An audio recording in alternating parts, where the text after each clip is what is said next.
A very warm welcome to you all. आज की class में आप सभी का स्वागत है बेटा। आज जो हम लोगों की रिवीजन क्लास है वो 7th रिवीजन क्लास है, जिसमें हम लोग मंत्री परिषद के बारे में चर्चा करेंगे। ये हमारा जो स्टेट एडमिनिस्ट्रेशन वाला पेपर है उसकी जो फर्स्ट यूनिट है उसका लास्ट टॉपिक होगा हम लोगों का। मंत्री परिषद वाला जब हम लोग टॉपिक करेंगे, इसको मैं अलग अलग कैटेगरीज में आपको एक बार ब्रीफ कर दूंगी। हम लोग बात करेंगे मंत्री परिषद का गठन कैसे होता है, उसकी योग्यताएं क्या हैं, उसकी पदमुक्ति कैसे होती है और उसके कार्य क्या हैं। और वीडियो के लास्ट में मैं आपके साथ क्वेश्चंस डिस्कस करूंगी कि इस टॉपिक पे कैसे क्वेश्चंस बन सकते हैं या फिर आपका जो एनुअल एग्ज़ाम है उसमें कैसे क्वेश्चंस आने की संभावना है। जब हम बात करते हैं मंत्री परिषद के गठन की, तो संविधान के अनुच्छेद 160 के अनुसार राज्यपाल को सहायता और परामर्श देने के लिए एक मंत्री परिषद होती है, जिसका मुखिया मुख्यमंत्री होता है। यदि आपको कोई क्वेश्चन आता है तो आप कोशिश कीजिए कि अनुच्छेद अवश्य लिखें। कि जैसे मान लीजिए गठन वाला क्वेश्चन आ गया कि आपका सेक्शन ए का क्वेश्चन आ गया कि मंत्री परिषद का गठन किस अनुच्छेद के तहत होता है, तो आपको याद होना चाहिए कि किस अनुच्छेद के तहत मंत्री परिषद का गठन होता है या पदमुक्ति किस अनुच्छेद के तहत होती है। तो ये छोटी छोटी चीज़ें हैं जो आपको याद रहनी चाहिए। कोई भी टॉपिक बेटा आप कर रहे हो तो आपकी अप्रोच ये होनी चाहिए कि इसी टॉपिक में से अगर छोटा क्वेश्चन बनेगा तो क्या क्या बन सकता है और कैसे बन सकता है, उसकी क्या लैंग्वेज होगी, और उसी क्वेश्चन के अनुसार आप अपना आंसर ढूंढ सकते हैं। साथ के साथ आप ये भी देख सकते हो कि जो टॉपिक आप पढ़ रहे हो उसमें से सेक्शन बी जो खंड ब और खंड स हैं, यानी बड़े आंसर्स जो हैं वो कैसे क्वेश्चंस बन सकते हैं। उसमें से कुछ टॉपिक्स ऐसे होते हैं जिसमें से बहुत छोटे आंसर्स बनना संभव नहीं होता, उसमें से बड़े आंसर्स आने क्वेश्चंस ही आने की संभावना होती है। तो ये आपको थोड़ा सा एनालाइज करना पड़ेगा जब भी आप किसी टॉपिक को पढ़ रहे हो। तो हम लोग बात कर रहे थे मंत्री परिषद के गठन की, जो कि अनुच्छेद 163 के तहत कहता है कि राज्यपाल को सहायता और परामर्श देने के लिए एक मंत्री परिषद होगी, जिसका मुखिया मुख्यमंत्री होगा। अब मुख्यमंत्री की नियुक्ति राज्यपाल के द्वारा होती है तथा अन्य मंत्रियों की नियुक्ति मुख्यमंत्री के परामर्श से राज्यपाल के द्वारा की जाती है। भारत में केंद्र और राज्य की जो मंत्री परिषद होती हैं उसमें चार प्रकार के मंत्रियों को नियुक्त किया जाता है। 4 दर्जे होते हैं अलग अलग। एक होता है कैबिनेट मंत्री, उसके नीचे आते हैं राज्य मंत्री, फिर उपमंत्री और संसदीय सचिव। यदि आपको याद होगा तो क्लास में मैंने डायग्राम्स के थ्रू भी आपको समझाया है कि जो राजनीतिक कार्यपालिका होती है किसी भी इस सरकार की, वो किस हिसाब से होती हैं। और अलग से जब हम लोग बात करते हैं प्रशासनिक संस्थाओं की, किसी भी पर्टिकुलर डिपार्टमेंट की, तो जो उसका जो ऑर्गेनाइजेशनल स्ट्रक्चर है जिसको हम 2 भागों में बांटते हैं, राजनीतिक और प्रशासनिक। तो राजनीतिक स्तर पे जो मंत्री होते हैं वो कौन कौन से होते हैं, कैसे होते हैं, और प्रशासनिक स्तर का जो ऑर्गेनाइजेशनल स्ट्रक्चर होता है वो कैसे होता है। तो आप डायग्राम्स के थ्रू भी इसको बता सकते हो। यूजुअली क्या होता है, जो बड़े विभाग होते हैं उनमें कैबिनेट तथा राज्य दोनों प्रकार के मंत्री होते हैं। उपमंत्री का स्तर थोड़ा सा इसके नीचे आता है, निम्न स्तरीय होता है।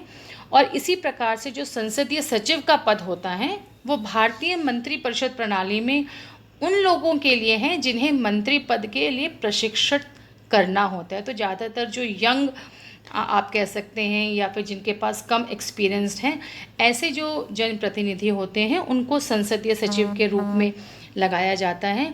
हालांकि ये देखा गया है कि संसदीय सचिव के रूप में नियुक्तियां बहुत कम होती हैं।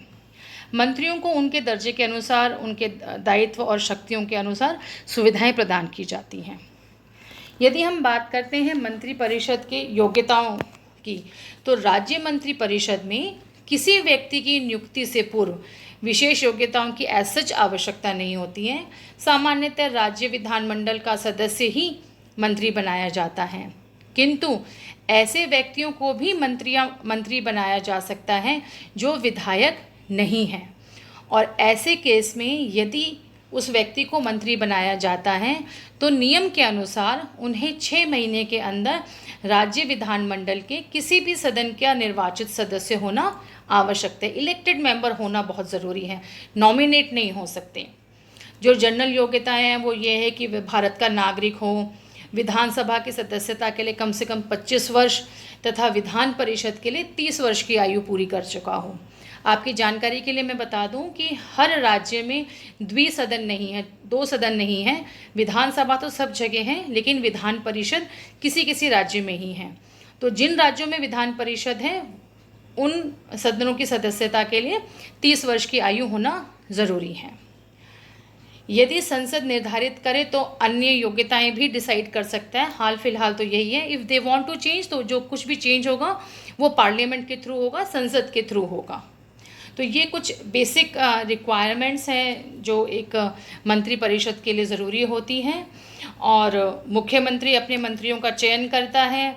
जो सीनियर लीडर्स होते हैं ज़्यादातर उनको गृह, कृषि, स्वास्थ्य, परिवहन या शिक्षा या जो महत्वपूर्ण विभाग होते हैं वो दिए जाते हैं। बड़े विभागों में जैसे मैंने आपसे कहा कि कैबिनेट मंत्री के साथ राज्य मंत्री और उप मंत्री भी नियुक्त किए जाते हैं। उप मुख्यमंत्री का पद होना, एक उप मुख्यमंत्री की भी मैं यहाँ पे बात कर देती हूँ। उप मुख्यमंत्री का पद होना कोई संवैधानिक अनिवार्यता नहीं है। वो सब कुछ डिपेंड करता है कि राज्य की जो उस वक्त की जो राजनीतिक स्थिति है वो कैसी है। तो अगर जैसे अभी हम लोग अपने यहाँ पे देखें तो अशोक गहलोत जी मुख्यमंत्री हैं और सचिन पायलट जी उप मुख्यमंत्री बनाए गए थे। तो और ज़रूरी नहीं है कि हर बार ये पद क्रिएट किया जाए या इस पद पे किसी को लगाया जाए। वो जैसे मैंने आपसे कहा डिपेंड करता है कि उस टाइप की राजनीतिक स्थिति कैसी है राज्य की, तो की जाती है। शपथ की बात करते हैं तो राज्यपाल मंत्रिपरिषद के सदस्यों को शपथ दिलवाता है और संविधान की 3री अनुसूची के अनुसार राज्य के मंत्री पद को धारित करने वाले व्यक्ति को पद तथा गोपनीयता की शपथ लेनी होती है। पद मुक्ति की अगर हम बात करते हैं तो संविधान के अनुच्छेद 164(1) के अनुसार राज्य का मुख्यमंत्री तथा मंत्रिपरिषद राज्यपाल के प्रसाद पर्यंत बने रहते हैं, लेकिन राज्यपाल अपनी इच्छा से कभी भी किसी मंत्रिपरिषद को बर्खास्त नहीं कर सकता, क्योंकि अनुच्छेद 164(2) में ये प्रावधान है कि मंत्रिपरिषद जो कि मुख्यमंत्री सहित विधानसभा के प्रति उत्तरदायी होते हैं। अतः जब तक विधानसभा में मंत्रिपरिषद को समर्थन प्राप्त होता है उसे बर्खास्त नहीं किया जा सकता। हालांकि मुख्यमंत्री चाहे तो किसी मंत्री से त्यागपत्र मांग सकता है अथवा राज्यपाल से कहकर उसे बर्खास्त करवा सकता है। वो किसी मंत्री का जो पोर्टफोलियो है वो भी चेंज कर सकता है। तो वो डिपेंड करता है मुख्यमंत्री के ऊपर। अब हम लोग बात करते हैं कार्य के ऊपर। एक चीज़ और आपको बता दूं कि अगर शॉर्ट आंसर्स में आएगा, सेक्शन बी में अगर ये क्वेश्चन आता है तो वो क्वेश्चन बेसिकली सिर्फ इतना सा ही आएगा कि मंत्रिपरिषद की गठन योग्यताएं व पदमुक्ति के बारे में बताइए, या फिर मंत्रिपरिषद के क्या कार्य हैं। मंत्रिपरिषद के जो कार्य हैं वो वाला क्वेश्चन सेक्शन बी में भी आ सकता है, और अगर सेक्शन सी में यानी खंड स में आता है तो वहाँ पर ये क्वेश्चन पूरा किसी एक और क्वेश्चन के साथ क्लब करके आएगा। इसका मतलब मंत्रिपरिषद के गठन, योग्यताएं, पदमुक्ति और कार्य, इन सब को भी पूछा जा सकता है, या फिर ये पूछा जा सकता है कि मंत्रिपरिषद के क्या कार्य हैं और इसकी क्या भूमिका है। तो डिपेंड करता है कि सेक्शन सी में कैसा क्वेश्चन आएगा। अब हम लोग बात करते हैं मंत्रिपरिषद के कार्य की, जिसको हम लोगों ने अलग अलग कैटेगरीज़ में डाला है, या फिर अलग अलग टॉपिक्स में आप लोग कह सकते हो कि मैं आपको एक्सप्लेन करूँगी। आप लोगों को जब एग्ज़ाम में आएगा तो आप भी इसको इसी तरीके से लिख सकते हैं, या फिर एक बार आप डायग्राम के थ्रू इसको बता सकते हैं और फिर बाद में टॉपिक वाइज इसको डिस्कस कर सकते हो, लिख सकते हो उसको। पहला मैंने आपके साथ जो पॉइंट डिस्कस करना चाह रही हूँ वो है राज्य शासन संचालन के संदर्भ में। राज्य सरकार के अधीन जो भी कार्यरत प्रशासकीय या फिर अर्ध प्रशासकीय जो प्रशासनिक संस्थाएं होती हैं उस पर मंत्रिपरिषद का पूरा नियंत्रण होता है। राज्य सरकार के कार्यक्षेत्र में स्थापित और जो संचालित जितनी भी प्रशासनिक संरचनाएं होती हैं वो राज्य सरकार के किसी न किसी विभाग के अधीन होती हैं, और सरकारी विभागों के शीर्ष पर राजनीतिक मंत्री होता है। ये तो मैंने आपको एक टिपिकल ऐसी लैंग्वेज बताई है जो आप अपने आंसर्स में लिखोगे। सरल भाषा में समझाने के लिए आपको ये कहती हूँ कि पूरा राज्य का जब प्रशासन होता है उसको संचालित करने के लिए राजनीतिक और प्रशासनिक कार्यपालिका होती हैं। कार्य की प्रकृति के अनुसार अलग अलग प्रशासनिक विभाग होते हैं और जितने भी विभाग या डिपार्टमेंट्स होते हैं उसका जो सबसे बड़ा हेड होता है वो होता है मंत्री, यानी राजनीतिक कार्यपालिका होती है। और अगर हम प्रशासनिक स्तर पे जो सबसे उच्च अधिकारी होता है वो होता है सचिव। तो जितने भी डिपार्टमेंट्स होते हैं वहाँ पर उसका जो संचालन होता है वो एक राजनीतिक प्रतिनिधित्व या फिर जो मंत्री होता है उसके द्वारा किया जाता है। तो शीर्ष पर तो होता है राजनीतिक मंत्री और इनकी सहायता के लिए सचिव और दूसरे अधिकारी होते हैं। तो इस प्रकार से मंत्री अपने जो अधीन उसके विभाग होता है, जो डिपार्टमेंट होता है, उसके सचिवों और जो दूसरे ऑफिशियल्स यानी दूसरे जो अधिकारी होते हैं उसके माध्यम से जो विभाग की गतिविधियां होती हैं उनको नियंत्रित करता है और निर्देशित करता है। Means as and when required वो उसको डायरेक्शंस देता रहता है और उसको कंट्रोल करता है। अगर किसी विभाग के अधीन किसी भी कार्यालय में अनियमितताएं होती हैं या लापरवाही हो रही है जिसका संबंध सीधा मंत्री से है या फिर जनता से या फिर प्रशासनिक प्रक्रिया से है, तो वहाँ पर मंत्री के पास ये पावर होती है, या आप ये कह सकते हो कि मंत्री का यह दायित्व बनता है कि वह अपने विभागों के उद्देश्यों, लक्ष्यों और कार्यक्रमों व दायित्वों के प्रति जागरूक रहें और हर चीज़ समय पर नियम अनुसार हो, इस बात पे वो निगरानी रखता रहता है, उनका सुपरविजन होता रहता है। तो प्रतिदिन के जो प्रशासनिक कार्य होते हैं और जो उच्च स्तरीय निर्णय मंत्री महोदय की कुशलता पर ही निर्भर करते हैं कि किस विभाग में जो मंत्री लगे हुए हैं वो किस प्रकार से काम कर रहे हैं, क्योंकि हर एक के काम करने का ढंग अलग होता है और काफ़ी कुछ डिपेंड भी करता है कि उस विभाग की का नेचर ऑफ वर्क कैसा है। अगर हम दूसरे टॉपिक की बात करते हैं, दूसरा सब टॉपिक की बात करते हैं कि मंत्री परिषद का क्या कार्य है, तो वह है नीति एवं कार्यक्रम निर्माण।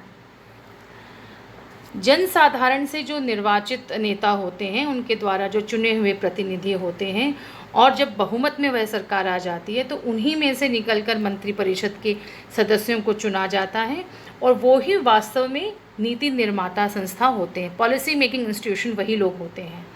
तो राज्य को विकास की गति देने के लिए चुनाव में जो प्रॉमिसेस किए जाते हैं, जो वायदे किए जाते हैं, उनको पूरा करने के लिए या फिर आम आदमी की जो बेसिक रिक्वायरमेंट्स होती हैं जन कल्याण के लिए, शांति व्यवस्था के लिए, इन सब उद्देश्यों की पूर्ति के लिए सरकार समय समय पर अलग अलग नीति और कार्यक्रम बनाती है और उसको इम्प्लीमेंट भी करती हैं। तो मंत्री परिषद के द्वारा इन नीतियों का निर्माण मुख्यमंत्री के नेतृत्व में किया जाता है, जो संबंधित राजनीतिक दल की मान्यता और कार्यशैली से काफ़ी कुछ प्रभावित होते हैं। इसलिए आप देखेंगे कि जब अलग अलग दलों की सरकारें अलग अलग समय पर आती हैं तो हर एक के काम करने का ढंग अलग होता है। उद्देश्य सबका यही है कि जन का कल्याण हो, राज्य का विकास होना चाहिए, लेकिन काम करने का ढंग सबका अलग अलग होता है। तो जिस विभाग से संबंधित वह नीति या कार्यक्रम होता है उसके मंत्री को संबंधित जो निर्णय होते हैं, जो नीतिगत निर्णय होते हैं, जो पॉलिसी से रिलेटेड निर्णय होते हैं, उसको पूरा करने के लिए जो इम्पॉर्टेंट फैक्ट्स, इन्फॉर्मेशन, सूचनाएं आदि जो तैयार करनी होती है वो उनके जो अधीन प्रशासनिक कर्मचारी हैं वो उनको समय समय पर देते रहते हैं, उनकी सहायता करते रहते हैं। और विधानसभा में राज्यपाल द्वारा जो पढ़ा जाने वाला अभिभाषण होता है वो मंत्री परिषद द्वारा ही तैयार किया होता है, जो कि संबंधित सरकार की नीतियों को उजागर करता है। विधि एवं नियम निर्माण की कैटेगरी में अगर हम बात करें तो हम सीधा कह सकते हैं कि संविधान की जो राज्य सूची में बताए गए विषय होते हैं उन पर कानून बनाने का काम राज्य सरकार का होता है। राज्य की जो व्यवस्थापिका, जिसको हम लोग विधानमंडल भी कहते हैं बेटा, उसमें जितने भी नए कानून पेश किए जाते हैं या जो पूर्व में प्रचलित कानून हैं उनमें संशोधन करना, विधेयकों का निर्माण करना, उसकी रूपरेखा बनाना, उसका एक स्ट्रक्चर बनाना, एक ताकि उसका बेहतर ढंग से उसको इम्प्लीमेंट किया जा सके, या फिर जो आवश्यक प्रावधान होते हैं उनको शामिल करना, ताकि प्रैक्टिकल रूप में, व्यवहारिक रूप में उसको काम में लाया जा सके और उसको इम्प्लीमेंट किया जा सके। तो इन सब चीज़ों पे मंत्रिपरिषद की बहुत ही अहम भूमिका होती है। जो सरकारी विधेयक मंत्रियों द्वारा राज्य विधानमंडल में प्रस्तुत किए जाते हैं, और चूंकि विधानमंडल में प्रत्येक विधेयक पर बहुत ही डिटेल में डिस्कशन होता है, विचार विमर्श होता है, बहस होती है, तो ऐसे में जो सत्तारूढ़ दल होता है, यानी जो सरकार चला रही होती है, उसकी जो मंत्रिपरिषद के जो विधेयक होते हैं उनकी अनुमति प्रदान करने से पूर्व उनके प्रत्येक पक्ष को भली भांति रूप से परख लिया जाता है, ताकि जो विपक्ष के जो सदस्य होते हैं उनके जितने भी डाउट्स हैं, उनकी जितनी भी शंकाएं हैं, या जो क्वेश्चंस उनके द्वारा पूछा जा रहा है उनका उत्तर दिया जा सके। तो इस तरीके से जो विधि और नियम निर्माण के संदर्भ में मंत्रिपरिषद एक अहम भूमिका निभाती है। और एक जो सबसे इम्पॉर्टेंट रोल होता है वो है बजट संबंधी कार्य। बजट जब भी तैयार किया जाता है तो उसमें आय और व्यय का विवरण होता है, ये हम सभी को पता है। तो किन चीज़ों को इसमें सम्मिलित करना है, जो मंत्री होते हैं वो अपने संबंधित विभाग की योजनाओं के लिए क्या आवश्यक वित्तीय प्रावधान है, उसका एक डिटेल्ड विवरण हर एक अपनी प्रशासनिक इकाइयों से तैयार करवाते हैं, और उसके बाद जितने भी विभाग होते हैं उनका एक समग्र बजट मंत्रिपरिषद द्वारा स्वीकार किया जाता है, ठीक उसी तरीके से जैसे कि केंद्र सरकार में होता है। तो इस प्रकार बजट का निर्माण, विधायिका द्वारा उसकी स्वीकृति, स्वीकृत बजट के अनुसार क्रियान्वयन को कुशलतापूर्वक सुनिश्चित करना मंत्रिपरिषद का मुख्य दायित्व होता है। कार्मिक प्रशासन पर यदि हम नियंत्रण की बात करते हैं तो जैसे मैंने कहा कि हर विभाग का जो हेड होता है वो होता है एक पॉलिटिकल लीडर, एक जनप्रतिनिधि जो कि मंत्री बना है। तो जो और उसके अधीन काम करने के लिए प्रशासनिक तंत्र होता है।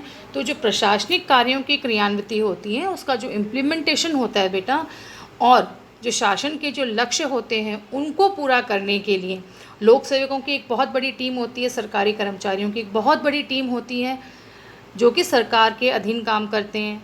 तो इस प्रकार से राज्य की मंत्रिपरिषद के अधीन आने वाले जो विभाग होते हैं उनमें कार्यरत कर्मचारियों की भर्ती, प्रशिक्षण, पदोन्नति या फिर अनुशासनात्मक कार्रवाई की अगर हम बात करते हैं तो उसके संबंध में नीतियां तैयार की जाती हैं। और इन कार्मिक नीतियों के निर्माण के अलावा मंत्रिपरिषद कार्मिकों की छटनी करना, किसी विभाग को समाप्त करना है या नया विभाग खोलना है, नए पदों का सृजन करना या फिर महंगाई भत्ता बढ़ाना, जैसे मैंने भी थोड़ी देर पहले आपसे जिक्र किया था, उससे संबंधित, या जो एट प्रेजेंट जो वेतनमान दिया जा रहा है उसमें कोई संशोधन करना हो, इन सब से संबंधित निर्णय भी मंत्रिपरिषद लेती है। तो विविध स्तरों पर समन्वय का काम और जो विविध कार्य होते हैं ये भी मंत्रिपरिषद द्वारा किए जाते हैं, जैसे कि योजनाओं का निर्माण और क्रियान्वयन करना, जो प्राकृतिक आपदाएं होती हैं उसी समय उससे संबंधित सहायता व निर्णय लेना। जैसे अभी कोविड के टाइम हुआ था, ये तो कभी किसी ने सोचा ही नहीं था कि इतनी क्रूशियल सिचुएशन आएगी। तो उस समय कब लॉकडाउन लगाना है, कैसे खोलना है, कौन कौन सी महत्वपूर्ण चीज़ें हैं, बेसिक नीड्स हैं, लोगों तक कैसे पहुंचाई जाए। तो इन सब चीज़ों से रिलेटेड जो भी निर्णय सरकार ने लिए वो आप लोगों के सामने, और आप इसको इस तरीके से एनालाइज कर सकते हो, इसको बहुत अच्छे से आप तो समझ सकते हो कि सरकार किस हिसाब से काम करती है। तो लोक सेवा आयोग जो होता है या फिर जो राजस्व मंडल है उसके न्यायाधीशों की नियुक्ति के क्रम में अगर सिफारिश करनी होती है तो वो भी मंत्रिपरिषद करता है। तो ये सब बहुत सारे काम ऐसे हैं जो मंत्रिपरिषद द्वारा किए जाते हैं। अब अगर हम क्वेश्चंस के ऊपर आते हैं तो सीधे सीधे दो क्वेश्चंस बनते हैं। जैसे मैंने शुरू में कहा था, एक है कि मंत्रिपरिषद पर संक्षिप्त लेख लिखिए, तो इसमें आपको सब कुछ लिखना है, जैसे जो कि सेक्शन सी में क्वेश्चन आ सकता है, इसका गठन, इनके लिए योग्यताएं, इनकी पदमुक्ति कैसे होती है और इनके कार्य। दूसरा क्वेश्चन ये बनता है कि मंत्रिपरिषद के राज्य प्रशासन में भूमिका पर एक लिखिए, तो लेख लिखिए। तो बेसिकली उनके जो कार्य हैं उनको आपको बताना है और उसको कोरिलेट करना है कि कैसे कैसे उनके जो काम हैं, चाहे वो कार्मिक प्रशासन पर नियंत्रण है या फिर विविध कार्य हैं या नीति या निर्माण से कार्यक्रम से से रिलेटेड काम है, बजट संबंधी काम है, तो उसमें मंत्री परिषद का क्या अहम भूमिका होती है, इन सब चीज़ों को आप उन क्वेश्चंस में इंक्लूड करेंगे। तो ये दोनों ही क्वेश्चन ऐसे हैं जो सेक्शन सी में आ सकते हैं। तो ये बड़े क्वेश्चंस हैं, आपको उस हिसाब से इनको तैयार कीजिएगा। तो आज की क्लास के लिए इतना ही। नेक्स्ट क्लास में हम लोग अपनी जो सेकेंड यूनिट है उसका सेकेंड टॉपिक लेंगे। पहला टॉपिक हम लोग पूरा कर चुके हैं, राज्य प्रशासन की पारिस्थितिकी, इस पे हम लोग चर्चा कर चुके हैं। तो अब नेक्स्ट क्लास में मिलते हैं। Till then have a good time, keep revising और अपना ध्यान रखो बेटा।